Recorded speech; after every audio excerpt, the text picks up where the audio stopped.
the factor, so it can come out, and you're left with a summation. Since this is a linear summation, then you can say it's the sum of the expected values. Since there are n of those, they are all equal, so you can say n of the expected values. Now, where do we get the expected value? We go back up, so we find the value here, so we copy it across, so we substitute it here. So once we substitute it, we can see that those two cancel out, and you're left with sigma, and then you can draw your conclusions that it is unbiased. Okay.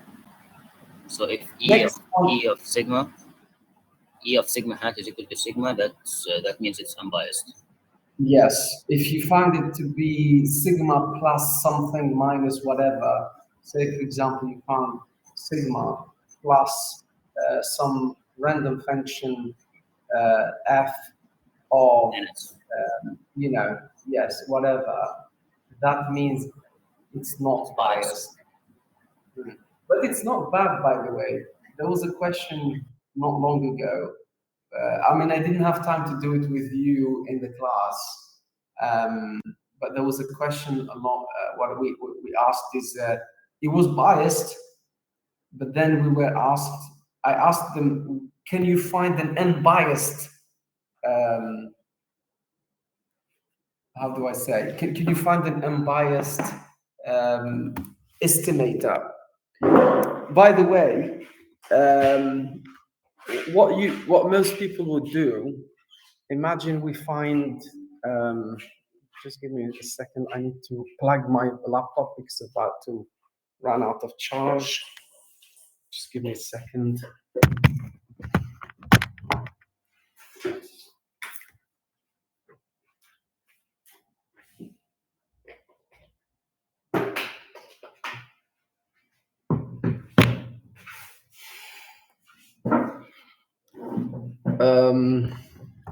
Say, for example, if we find it to be, just as an example, although, I mean, imagine we found it to be plus some function of others. Let's call it bias, actually, plus bias, just like that. It doesn't matter what that is. And obviously, you found your estimator. So this is your estimator, right? And we found it to be biased. Now, if you take that bias, whatever that value, and you say minus bias, or the expected value of that bias, you might actually find a non-biased version of it, as long as you know that the expected value of that bias is 0. Do you see what I mean? Because it will cancel out. Yeah. So you can actually, even if you found it to be biased, you can create an unbiased estimator even after you found the actual value. But in this case, it's not biased, so let's not worry too much about it. Next question, or next part of the question says, assume a random sample from the above distribution is given below. And you can see that all x's are greater than 0. What I did, by the way, I took the same distribution and I did the inverse. And I just randomly generated some values from the inverse. Of course, what I did, I fixed sigma in my Excel sheet. So I had a sigma value of some kind, and I fixed it. I think at the time I used 2.5 as sigma. And then I used an inverse function to find, like, randomize some values. And I came up with these things. And they said, determine the point estimate of sigma. Now, since sigma is a factor that is square root of 2 over pi times the mean, what we need to do is find the mean value, 2.86, and multiply it by this value of square root of 2 over pi, and you will find sigma. Of course, this one is not the one that I've used in my to find the randomized sample because I used 2.5. But as we said many times, this is an estimate, and it depends on the sample size. It depends on lots of other other constraints. But it's close, so it's trying to get as close as possible to that particular value. Okay. Yeah. All right. That's that for the for that question.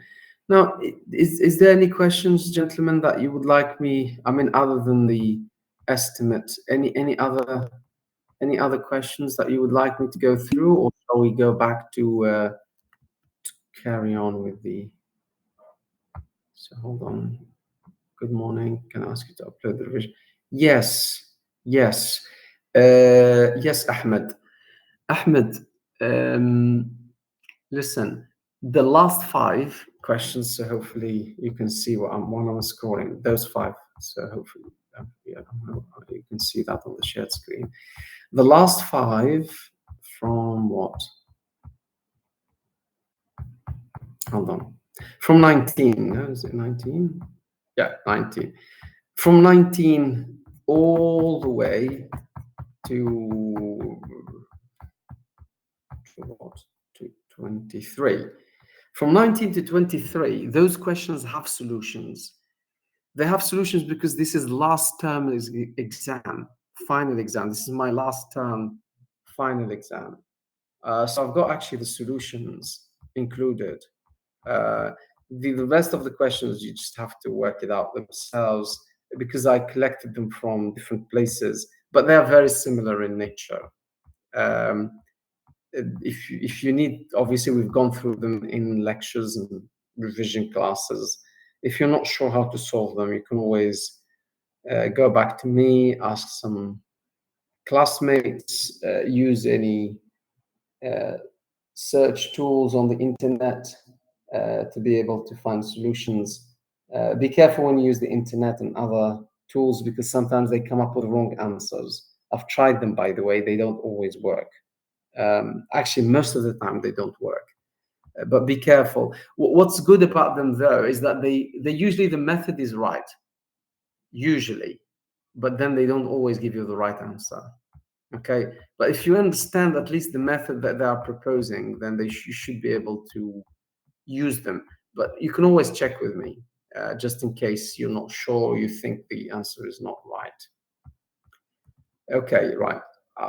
Shall we? I mean, we've only got 2 exercises left on this sheet that we have not covered. So either I can do the other questions from last year's exam, last term's exam, or do you want me to do exercise 1 and 2? What do you want to do? I mean, we've only got 5 students, so I'm happy to take your advice. Or actually, yeah. So it's best to be. I mean, waiting for Noruddin to reconnect. I think he just left the room. Past exam will be better. All right, so you want me to scroll down then, so I don't want to see the. Okay, so let's go down. So since we started from the end, that was the last question. So we're going to make our way upwards. So next one, after this one, is that it's about test hypothesis. I think this one for the car enthusiast, those of you who like cars might like this question. So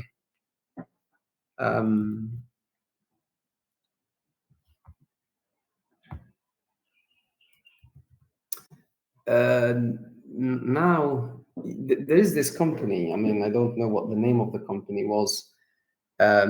I'm not going to say Toyota because Toyota doesn't sell their cars for 36,000 riyals. I'm sure they are much more expensive than that. But there is this car manufacturer that has a mean price of 36,000 riyals and the standard deviation that is 2,000. Now, there was a claim By the way, why that? I mean, you might wonder how can you have a standard deviation? It's about options. I mean, obviously, when you buy a car, even if you buy this exactly same car, but then depending on the options you get, obviously there will be some variation, and I'm sure you're familiar with that. I mean, most of you perhaps have experienced that, so it's not unfamiliar territory. Cars have a mean value depending on the option that they have. So there was this claim that the prices of new cars have increased.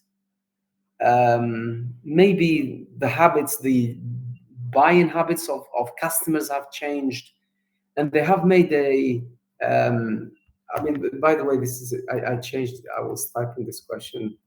This is not how the question was framed in the exam. It was framed like that, actually. Let me bring it back to how it was.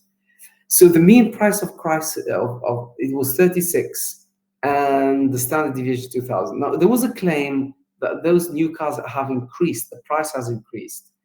They wanted to test the claim. They took a sample of 50 new cars, and they found that the mean price now is 37,000 riyals. دكتور true mean هي 3700 صح؟ No, the second mean is for the new cars. This is an experimental mean. It's not two means. This is the mean. Look, imagine I work for Toyota just as and I'm selling the smallest car they have. What's that? Yaris. And then I say we've always sold Yaris for between 30. I mean, there is a range depending on the options, but on average it's 36,000. Standard deviation 2000. That's that. But then perhaps the change in habits. So new cars now, it seems like the average price now has changed. It's no longer 36,000. It's actually 37,000. Probably lots of people now want options. They think the air conditioning is a must, so they must buy it. They add this value or whatever. Now they want to test this evidence. They took an experiment. They took 50 cars. They found the average sample mean to be 37,000.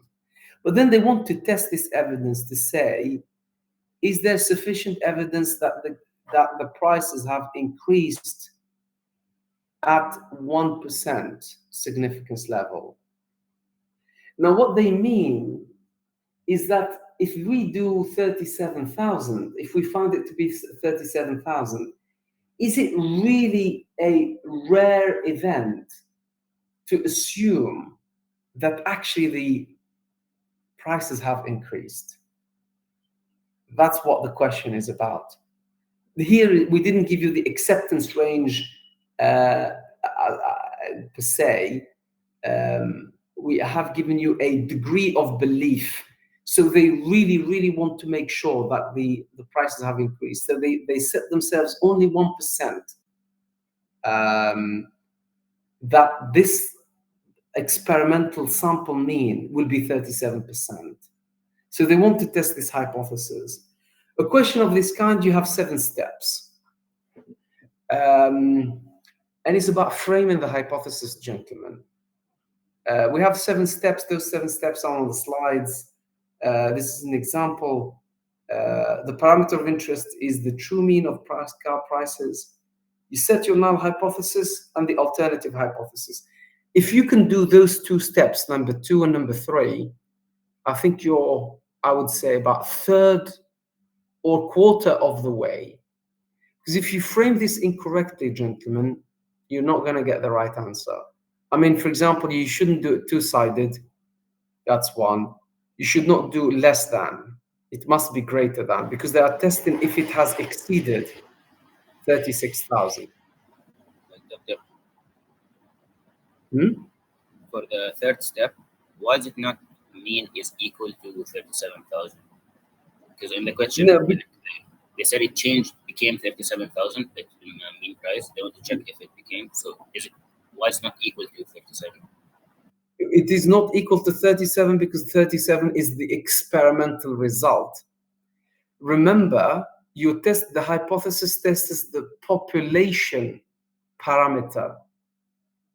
So that word is important.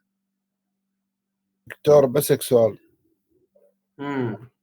كيف عرفنا انها one side؟ هو ما ذكر بالسؤال. Yes, that's I agree. This is important, Ahmed. It's very important. They don't tell you. You have to understand it from the question, because what they said, they think this is what they said. It is claimed that the prices have increased. Increase the Okay. output. Right. Yeah, so they have increased, which means that the hypothesis, the alternative hypothesis, is greater than 36,000 if they claim it is increased. So if it has not increased, it's either 36,000 or below. So the alternative should be greater than that. Okay. If you get those two right, you're a third of the way. Because it's not written in the question, I agree. So that's why it is for you to work it out right. Now, the test statistic, since it's a mean, you should use Z distribution. To be fair, we haven't done any other parameters, so you're not really meant to find other distributions. For example, there are other different distributions. If you use the variance, if you use other parameters, there is the T distribution, there is the she or distribution. But since we only use the mean, we only use Z. So that part is not too hard. You can just copy across. Now, number 5 is also very important. But obviously, it depends if you got number 3 right, because then you know whether you use alpha over 2 if it's two-sided or alpha. But it's quite an important one for another reason. It's actually, when do you know to reject it or not? Now, obviously, you say you're going to reject if the significance level is less than 1%.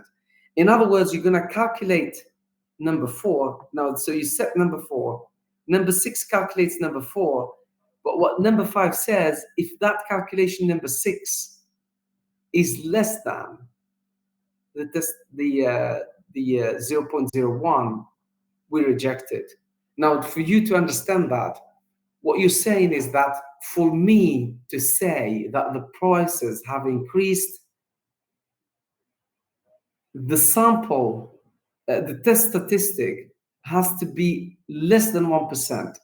It means it's so rare for it to happen.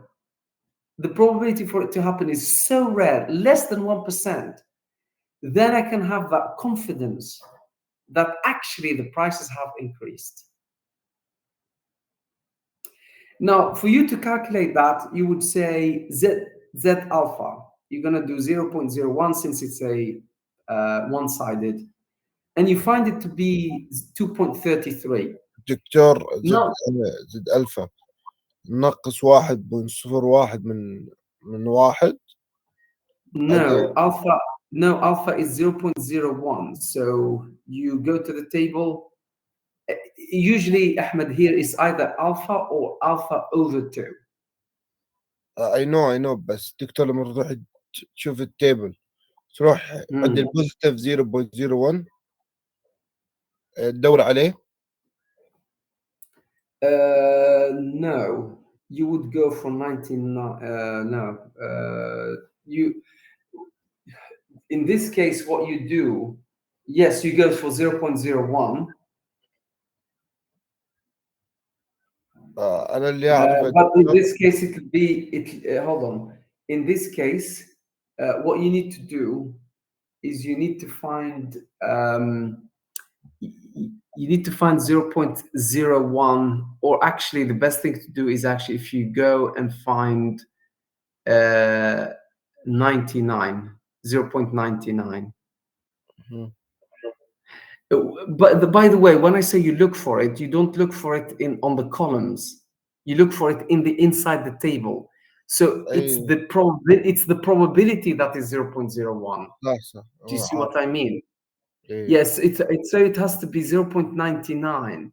So you need to find Z that gives you 0.001 or 0.99. And for Z to find 0, basically what you need to do, Ahmed, go and find 2 and no, go find 2.3 and go for column 0.03, go and find that value. You should find it to be 99%. Do you see what I mean? دكتور I know If you go دكتور انا كنت شنو اقول يعني 1 ناقص 0.01 بعدين يطلع لي 0.99 اروح على جدول التيبل حق البوزيتيف ادور داخل وين 0.99 بعدين اطلع على yes, يعني yes, yeah, right. That's the first part. But then there is another one. Why didn't you use minus Z alpha? Why did you use here Z alpha? That is another question that you might want to ask yourselves. Now, what I want you to understand, gentlemen, and maybe I need to draw something, hopefully that wouldn't mess it all up. Gentlemen, imagine you have a normal, can you see the drawing or not? Yes, we can. Yeah, all right, brilliant. So if this is the normal distribution, now when you standardize it, remember this is 0, right?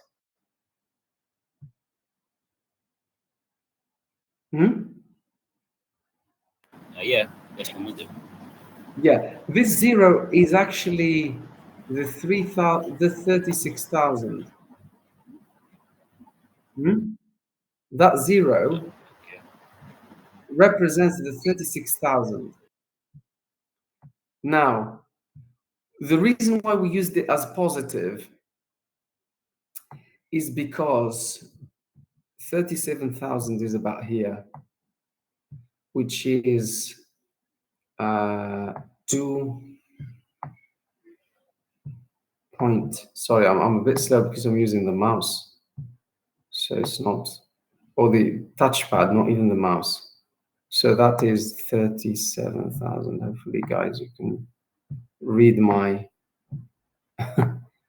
robotic writing. Oops, that's not even a 0. That doesn't look good. But anyway, do you see what I'm? Can you read it?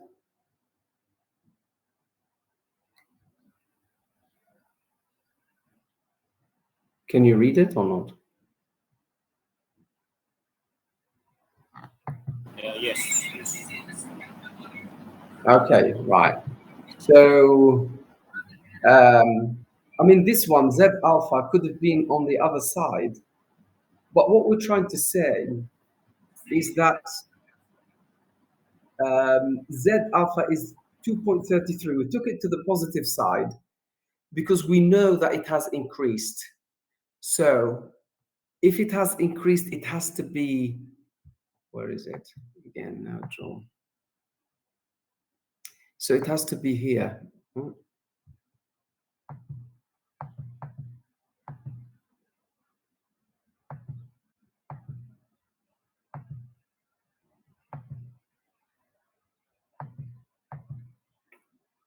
I'm trying to get it to draw.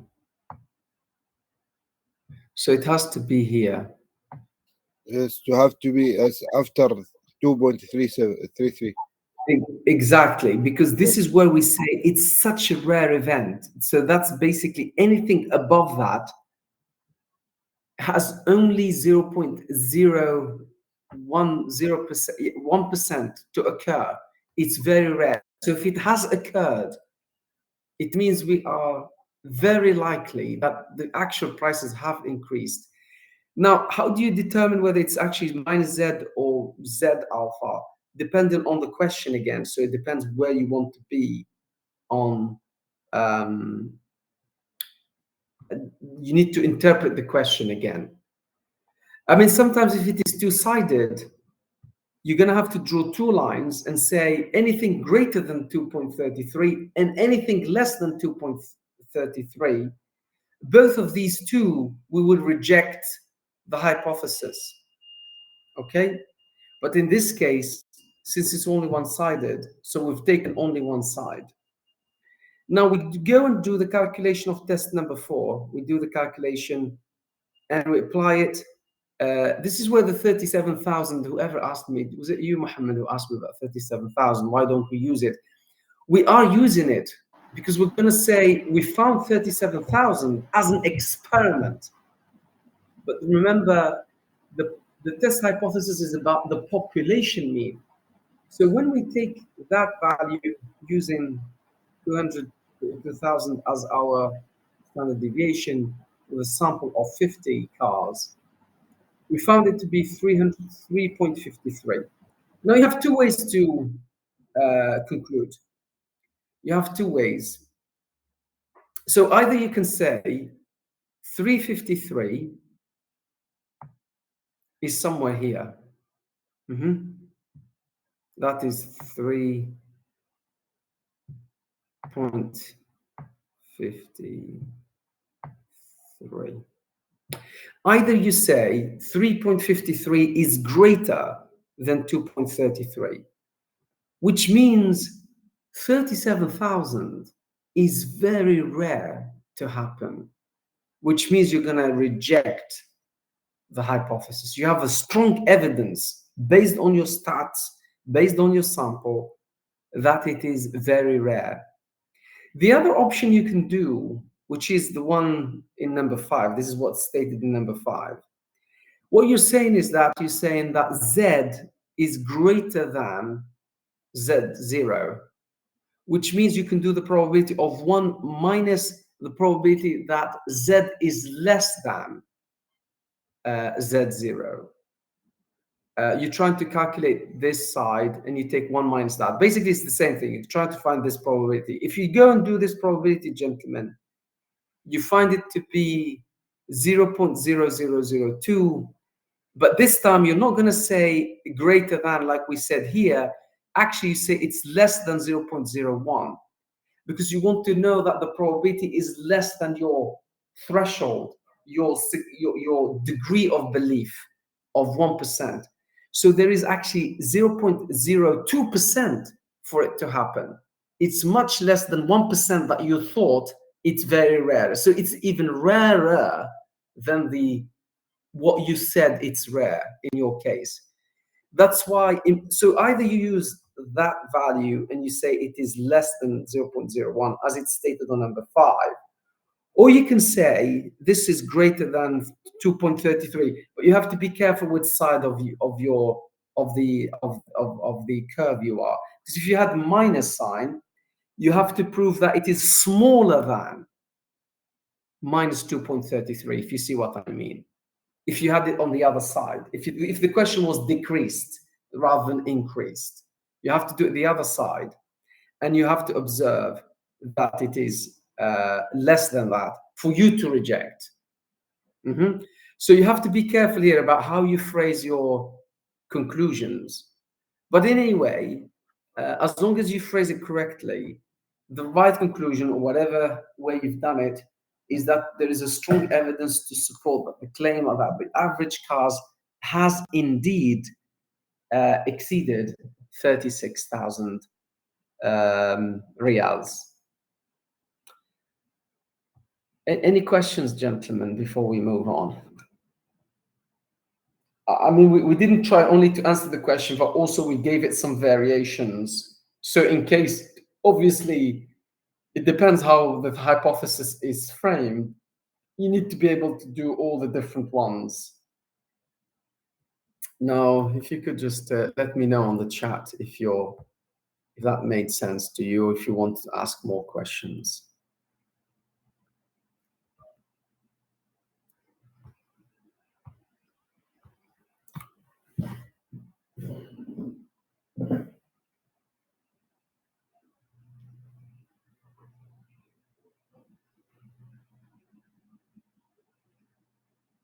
Shall we move on? Yeah, it's good. Understood this one.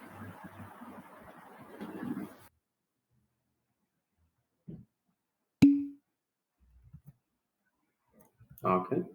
Ahmed also says same. Next question is about determining alpha, or the type 1 error. For some reason, the car manufacturer thought the prices should not exceed 36,300. Why they thought this is a critical region is unknown to me. Maybe they think if they were to exceed this price range, then perhaps their competitors will take an edge over them. So they want to keep their prices below this value. And the question is, what is the probability that you might get an error or type 1 error? Type 1 error says that you might reject the hypothesis. And I'm going to read it out. So this is rejecting the hypothesis. To reject the hypothesis means that it's greater than 36,300, while the mean is still 36,000. This is what you're trying to check. So you just need to apply or substitute in the equations again, and you find it to be 14%. So there is a 14% error that you might actually reject the hypothesis while it has not exceeded the critical price. That's quite high, by the way. Usually most people would keep it to 5, but 5%. But nonetheless, this one is 14%. So you might get lots of mistakes thinking that the price has changed and exceeded the 36,000. You might go and change some things in your process and sales pitches and the way things are, while actually there's nothing wrong with what you were doing. Okay, so just bear that in mind. Any questions here? No.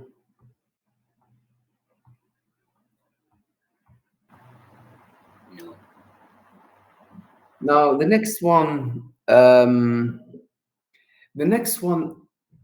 would say 90% of students usually answer this question correctly without mistakes. This one, almost all. I think the ones who don't, they make like silly mistakes. But most of the students, they tend to be really good at getting this one right. This part of the question is provided in the formula sheet. It's all about being careful in your substitution. If you're very careful about your substitutions, you should be able to get this right. It says construct an upper one-sided confidence interval. An upper one-sided means it should not exceed a certain price. So mu should be less than that. Because you have an upper limit. So mu should be less than that. 99% one-sided, so you shouldn't use alpha over 2, you should use alpha. Those are really where people get tripped up a bit. But other than that, so if you work those out, all you have to do is substitute based on what you have done. ليه خذنا 37,000 ما خذنا 36,000؟ This is the sample again. So 36 is your mu. So you want to make sure that your mu is below that. So 36,000 is still below this value. But what you want to do is that if you found, you did the sample, basically with the interval, what you're trying to do is you want to do lots of samples. And what you wanted to do is lots of samples, you're going to find different X bars, which means you're going to find different limits. And what you're saying is that 99% of those intervals, mu will be below that. Right. And that's that. That's what it means. Yeah.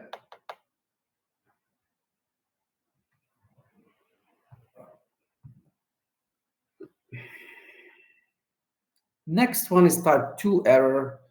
Type 2 says that you fail to reject while actually it's false. The hypothesis is false. The true mean has actually indeed changed, but you didn't know it has changed. You made a mistake. As I said, this is a much worrying error. By the way, when you work out alpha, alpha is often given, unless if you've been given like a critical region, like I've given you part B. But like in part A,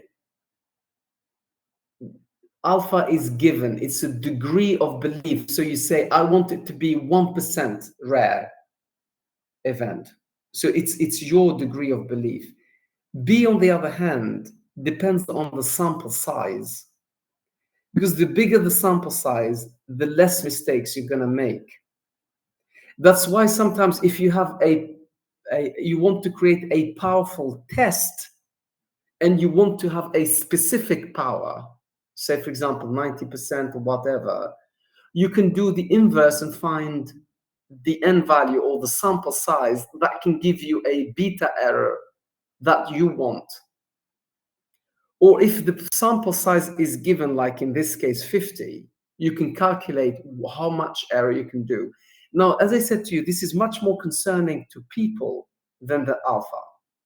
Because beta, you might think things are okay while they are not okay.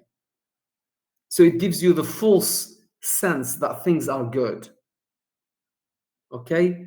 So that's why when we want to calculate, we want to say that X is less than 36,300, thinking it's below the critical price, and we should be able to sell our cars. The competitors will not outsell us.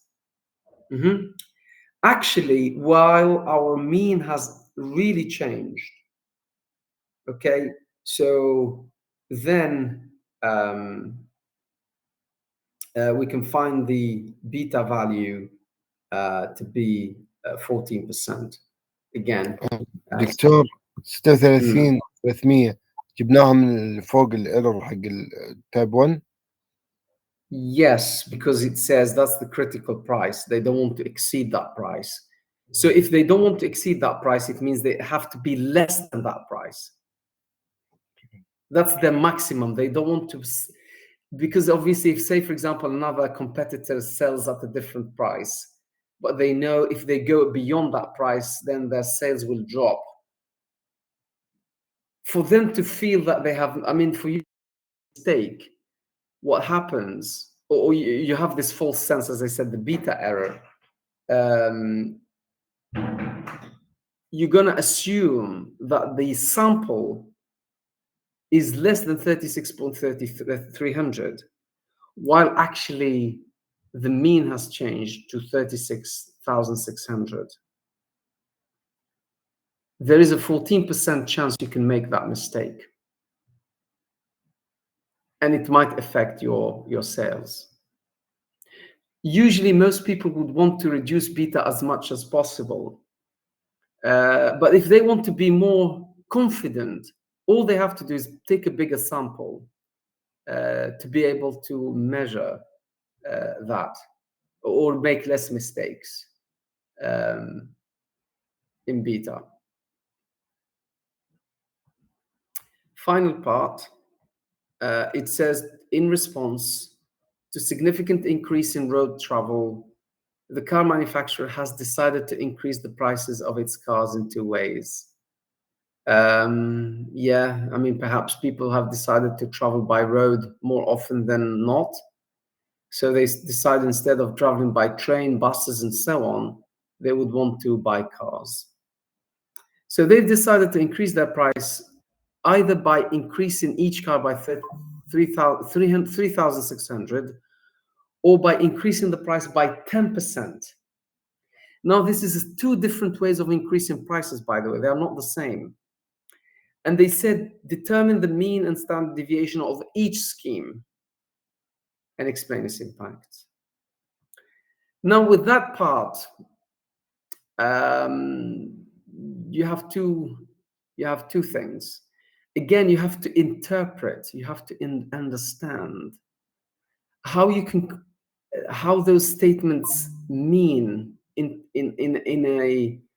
a mathematical equations. So what we're going to say, let y1 be the random variable for the first price scheme, and y2 for the second price scheme. The way you express that, you say y1 is x plus 3,600, while y2 is 10% increase in x1, which is 1.1%, 1.1 times x. If you can write those two equations, gentlemen, you're halfway there. But that's quite an important that you'd be able to do that. The next part is about chapter 5. This is the linear combination, trying to find the expectation of, or the expected value of y.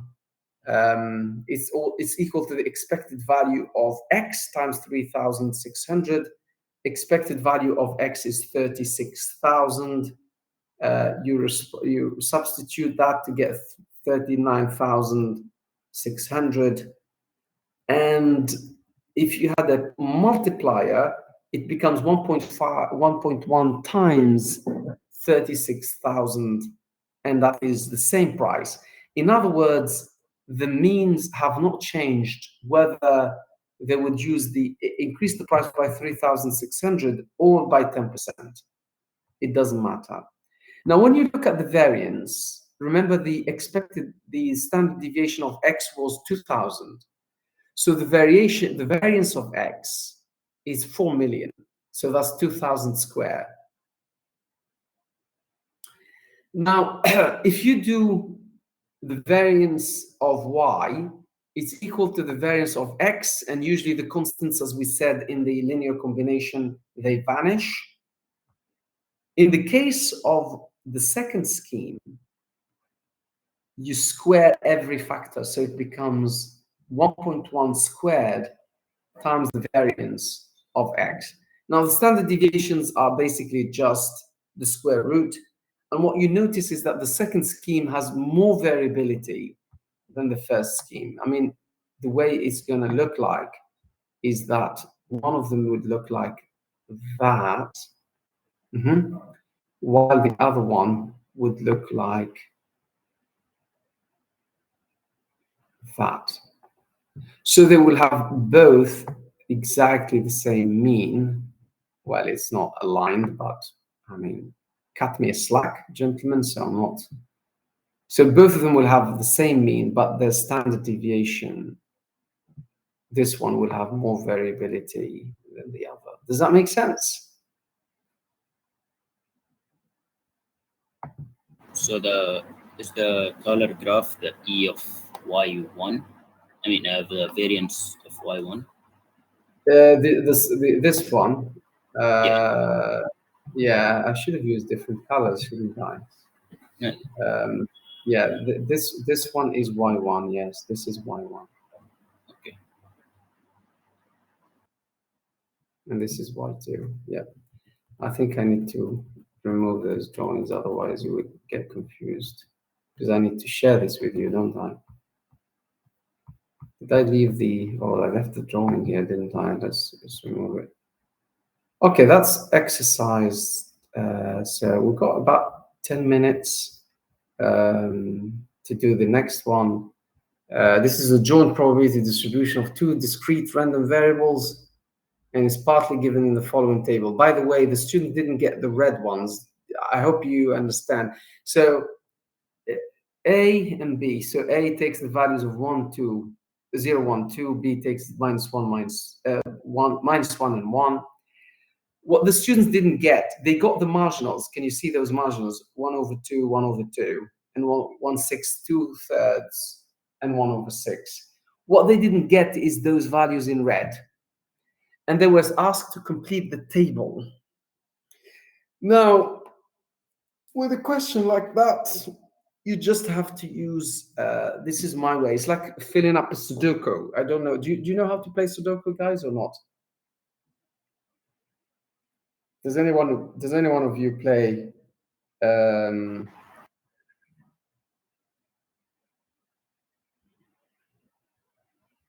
does anyone play Sudoku? None? No. No. Okay. I'm decent in it. All right.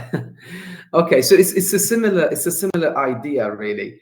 Perhaps we should move this slightly just to make it aligned, because otherwise you would not pick it up. This should be here, really. I don't know why it has moved up, but they're all 1/6, to be honest, so it's not a big deal.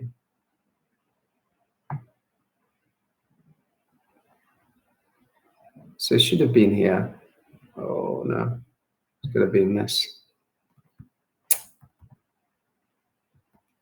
Leave it, otherwise it gets messy. Anyway, so what you do, you look, this is 2.2 Now you know that the marginal has to be 2/3, so you have to sum 2 plus, oh, no, it can't be 2, this one, because it has to be a probability. Why is it 2? There must be something going on. That's not right. I think this is half. This must be half. It's not 2. I know why. I think it's this. Hold on. Yeah, I thought so. This is half. I think it's just got a bit mixed up. Hold on. Yeah, I thought so. It's half. It can't be 2. So there you go. I think we fixed it. Let's see. Let's see if we can fix this one too. Hold on. Because I don't want to share the wrong information. Anyway, so you have 2/3. This is half. So you want to know what is this probability. So half plus unknown equals 2/3. And this is how you work out 1/6 at the top. Is that clear with that? Yes. Then this is where it gets really messy, because then you have lots of unknowns and you don't know what to do. But if you notice this marginal probability is already half. And since this is half, so these two must be 0. And I think once you work this out, I think then it becomes easy, because then you've got the 0 here. This must add up to 1/6. So this must be 1/6. This is, again, this must be 1/6. So this has to be 1/6 too. And just as a sanity check, just confirm that. If you add 1/6 3 times, that gives you 3/6, which is half. So you're good. You've filled up the table.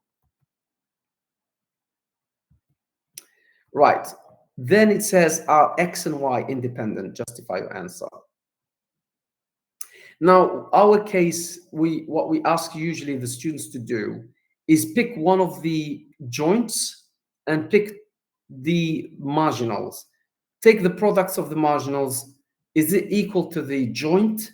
If that is the case, then they are independent. If not, they are not independent. Now, what we did, we picked X1, Y1. So we take X, I should have said Y. Yeah, X1 and Y1. So here, X is 1, Y is 1. So it's half, right? This is half. So this is the joint. This is the joint. Now, if you look at the marginals, what is the marginal here? Is 2/3 and half. So if you multiply 2/3 times half, you get third. So third is not equal to half, then they are not independent. That's the easiest way to do it. That's the easiest check you can do, that they are not independent, which means they are dependent in a sense. Are X and Y correlated? Justify your answer. Now, correlation, you have to calculate the covariance and then divide that by the square root of the product of variances. But we didn't want to calculate the variances at all. because we didn't need to do that since the covariance was 0, which means numerator was 0. To calculate the covariance, it's usually you need to calculate EX, EY, and EXY. As we said on many occasions, try and exploit the zeros wherever you find them and the symmetry wherever you find it too. Now, if you do it, you find particularly with Y is equal to 0, since the probabilities are equal and it's symmetric. So -1 and 1, and the probabilities are equal. So basically you add half to -1 times -1, half times 1, that gives you 0. That's easy to do. 1, on the other hand, 0 is gone, so the 6 is gone. You're left only with these two, and you get EX to be 1. Now, EX0, EYX is also interesting. That disappears. Remember that everything else disappears. These two disappear. So you're left only with 3 values, which is 1/2, 1/6, and 1/6. Those are the only ones that are staying. Again, since there is a symmetry in it, you will find it to be 0, and then if you apply it, you get 0, and then the correlation, as we said, will be 0. So X and Y are uncorrelated. Now we said determine the variance of X plus Y. This is a new random variable. It's a linear combination between X and Y. We know from the linear combination that the variance of X plus Y is equal to the variance of X plus the variance of Y plus the covariances. If you go back to the actual equation, it has the covariance term. But since we found that the covariance between X and Y is 0, so we can ignore it in there. So we didn't add the covariance terms. So then the variances, we have to calculate them by using EX squared minus EX squared, usual sort of way of calculating it. We found both of them, and we found the new variance to be 4/3. So you just have to go through the mechanics of that. Right, so this comes to the end of the tutorial. I think we've had plenty of questions over the last 2-3 weeks. I think you're left only with 2 problems which are solved in this tutorial, plus 2 questions which we didn't solve together, which is 1 and 2. Other than that, I think we've gone through a significant number. So out of 23, we've done 19 exercises. So, Doctor, yes, the exam is going to be like 5 questions and we solve 4, or is it 6 and we solve 5? I think you're gonna have to solve them all. Is it 5 or 6 questions? No, all of them. Yeah, is it 5 or 6? 5. Okay, 2 hours. Okay. 2 hours, yes. So you're looking at 24 minutes per question. I mean, what I would suggest for you guys before you leave is that time yourself. You've got lots of questions, you can repeat them. What I would suggest is time yourself. Each question 24, put an alarm clock, 24 minutes, try and answer the question as much as you can. And obviously check the answers later. But see if you can do it within 24 minutes, each question. Of course, if you feel good about one and you can do it in less time, that gives you more time in another question. But at least aim for 24 on your alarm clock.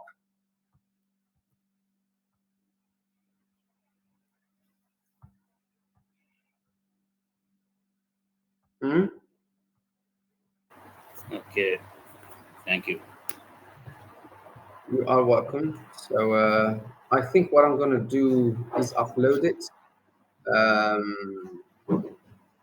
Maybe I think I'm going to do it as an announcement. Maybe I'll just check if it's easy to do it as an announcement.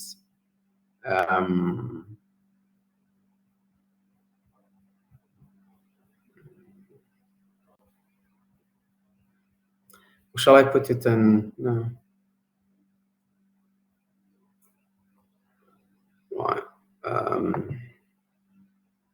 Yeah, I might do it as an announcement, gentlemen. So I'll check. All right. Thank you very much for attending today, and best of luck for your exam. See you next week.